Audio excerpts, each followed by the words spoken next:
2025 সাল শেষ হতে যাচ্ছে।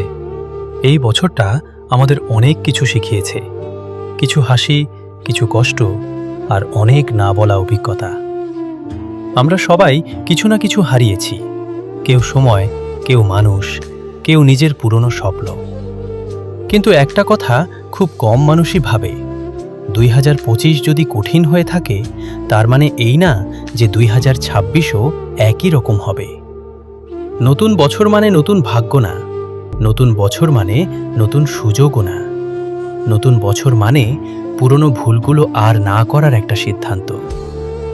2026 তোমাকে জিজ্ঞেস করবে না তুমি কতবার হেরেছ, সে শুধু দেখবে তুমি উঠে দাঁড়াতে শিখেছ কিনা। এই বছরে কাউকে প্রমাণ করার দরকার নেই তুমি কে। এই বছরে শুধু নিজের কাছে একটু ভালো মানুষ হওয়াটাই যথেষ্ট। ধীরে চলো, কিন্তু থেমে যেও না। কম পাও, কিন্তু নিজেকে হারিও না। যদি 2025 তোমাকে ভেঙে দিয়ে থাকে, তাহলে 2026-এ নিজেকে নতুন করে গড়ে তোলার সময় এসেছে। শান্তভাবে, নিজের মতো করে, নিজের গতিতে।